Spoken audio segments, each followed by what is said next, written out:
As we said earlier, this is chapter 12, section 1, and we're discussing the Roman lifestyle or the way of life.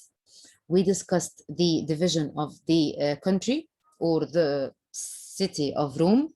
We discussed the division of the family, which was the most important unit in the Roman society. We discussed the roles of each member of the family, and we discussed the differences between wealthy and poor Romans, men, women, and education. Now, our new point today is slavery. Now, slavery was a very important part of the Roman lifestyle. After Rome became an empire, the use of slave labor grew. And of course, as the Roman Empire expanded and conquered more territories, they needed the slaves even more. Where did these slaves come from? The slaves were captives. They were conquered people.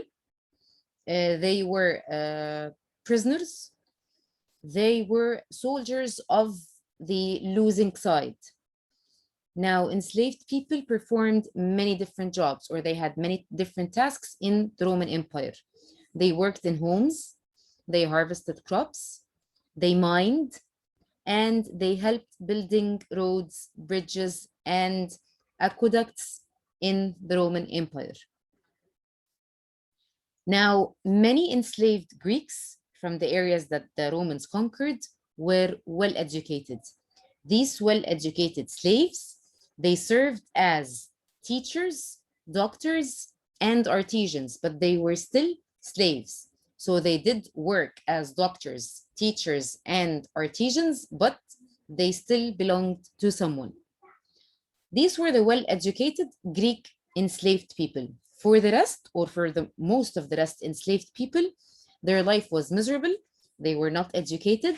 They were often forced to work very long hours, and they could be sold at any time and get parted from their families. They were also punished severely for their work if they did any mistake, and they were punished also if they tried to run away. Now, the enslaved people tried to escape this misery a couple of times, so there were a couple of rebellions during the Roman Empire or during the Roman rule. The famous one, or the most famous one, was in 73 BC, a gladiator called Spartacus led the slave rebellion.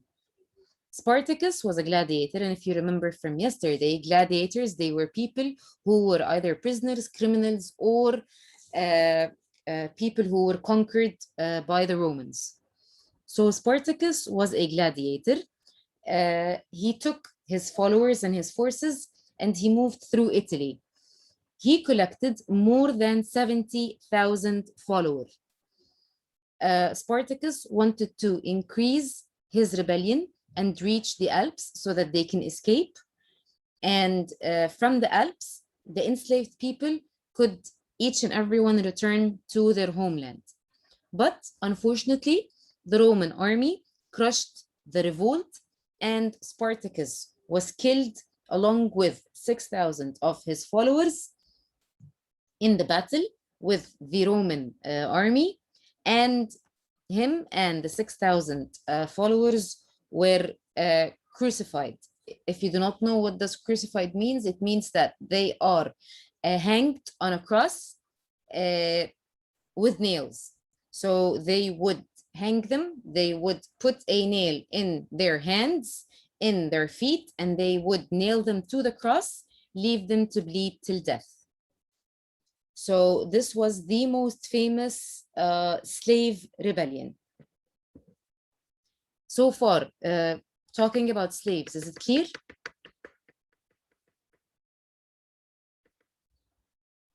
Yes. Okay. Now, the second part of the lesson talks about religion and philosophy. The Romans believed that the gods, just like the Greeks, controlled all their parts of their life. Each household contained a small area which had, or as they believed, a certain spirit which protected the home and the family.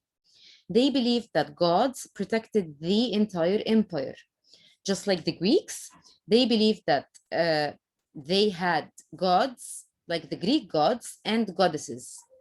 And they took some of the Greek gods and goddesses and they were given Roman names.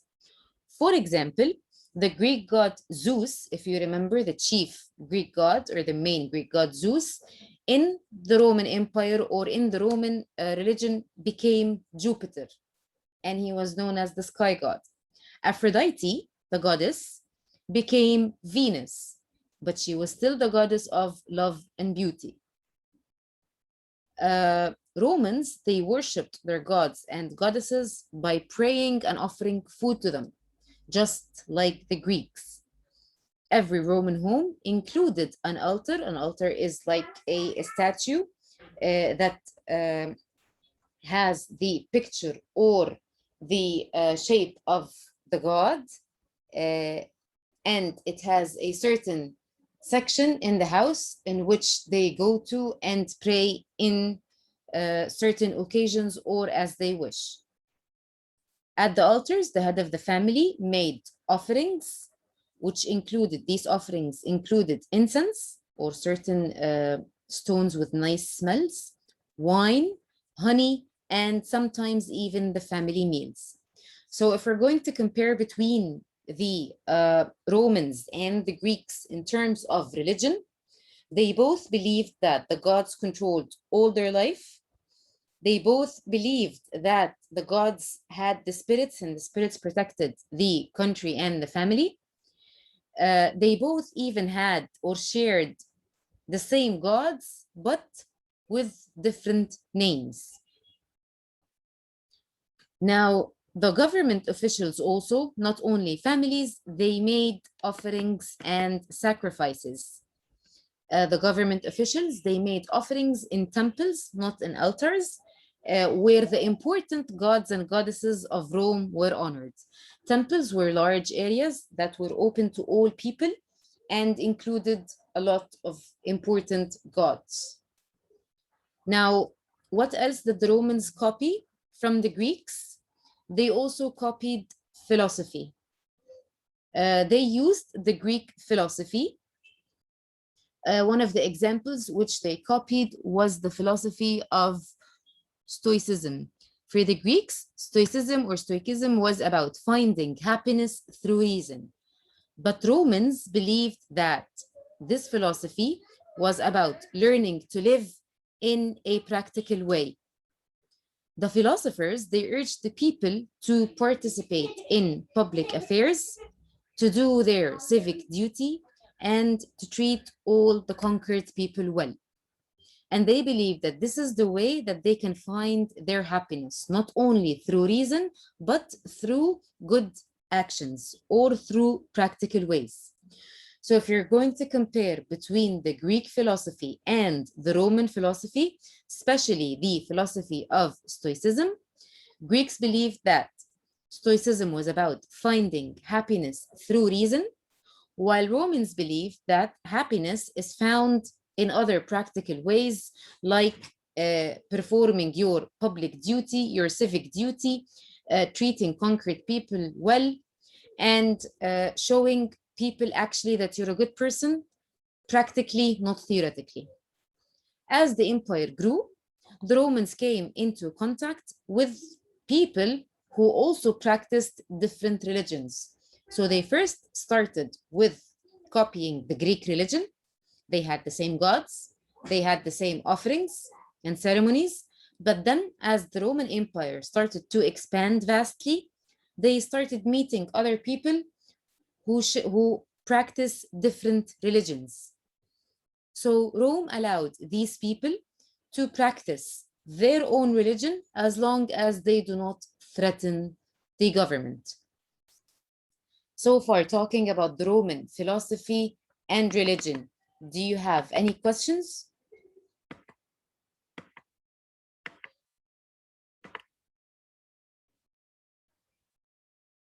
Grade 11, can you hear me? No, miss. Okay, is it clear for all of you? أيوة. Okay. Now, the last part of the lesson is about science and art. So we discussed the government, we discussed the family structure, we discussed philosophy and religion, and the last part is science and art. As we said, as the empire grew and the Roman people started meeting other people, they were not only influenced by the Greek civilizations, but they were influenced by other people.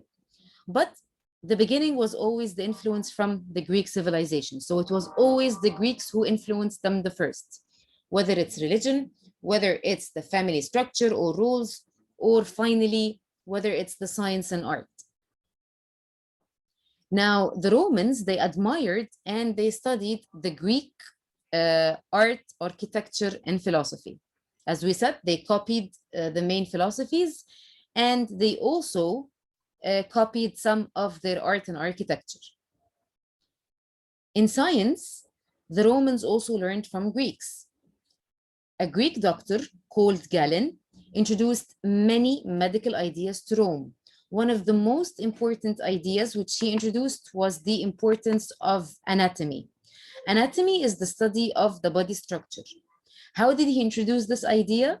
He started cutting open the dead animals and exploring the inner body parts and organs and recording his findings. And he called this science the science of anatomy. The doctors started following his lead and started studying Galen's work for more than 1,500 years. So the science of anatomy was introduced by a Greek doctor and continued and studied by Roman doctors. Another important scientist of the Roman Empire was Ptolemy.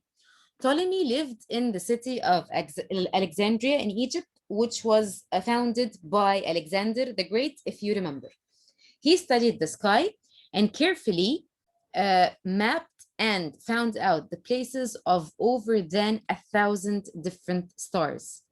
He also studied the motion of the planets and these stars, and he created his rules or his own rules to explain their movements. For a very long period of time, the people accepted his ideas and his studies about astronomy. Another third scientist was in the field of engineering. The Romans developed practical engineering skills and they built roads that connected Rome to every part of the empire. The first major Roman road was the Appian Way. It linked Rome to southeastern Italy. The roads allowed the Roman soldiers to travel quickly to different regions because previously the land wasn't fit for horses, charioteers, or even people to travel through. So after these roads were made it easier for the soldiers to travel back and forth to different regions throughout Rome. Merchants also used these roads to trade their goods, again, using different regions throughout the empire. Now, also as a part of engineering, the Roman engineers, they supplied the cities with fresh water using aqueducts. They built these aqueducts to bring water from the hills into the cities. So instead of the people marching all the way to the hills, from the hills to the water sources and going back up again, the Roman engineers built a system of transporting water known as the aqueducts. The aqueducts were long tunnels that were supported by rows and high arches. The aqueducts were like tubes that carried water over long distances. The final contribution in terms of engineering was the Roman numerals or the Roman system of numbers that we use up until today. The Roman numerals helped the business people with their accounting, with their businesses, with their development. The system used letter-like symbols that they also borrowed from the Greeks and the Etruscans. They used these numerals to show the dates on buildings, to create outlines, and to count items in a series. And we still use these Roman numerals up until today. The Roman numerals that we're talking about is that I resembles number 1, double I resembles number 2, triple I resembles number 3, I and V resembles number 4, and so on. The final contribution was in the field of art and architecture.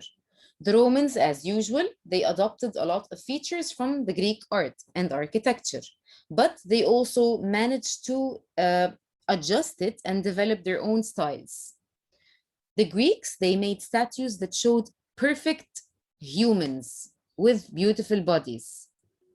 The Romans, on the other hand, they created statues that were more realistic. They looked more like people than statues. They had wrinkles. They were less attractive. They looked more like humans than like perfect statues of the Greeks. Another feature that they used is that they used the Greek arches, and they created a type of art or a way of building things where they used these arches in bridges, aqueducts, and buildings, but they used rows of arches built against one another as if they are intersecting each other. These intersecting rows of arches were known as a vault or a curved ceiling. And with this method of building, they were able later on to create domes. So if you're going to compare between art and architecture, between Greece and Rome, the Greek art was always perfect looking and had no flaws, while Romans chose that their art was closer to real people than a perfect statue. In architecture, Greeks used the idea of arches. The Romans expanded this idea. They used the idea of intersecting arches and later on developed into a dome. This is where we're going to stop for today. So we compared today between the Greeks and the Romans in terms of religion, in terms of philosophy, in terms of science, in terms of art, and in terms of architecture. This lesson has a lot of details, so please go back to the video or reread this part of the lesson. And if you have any questions, please write them down so we can revise on them during the revision week.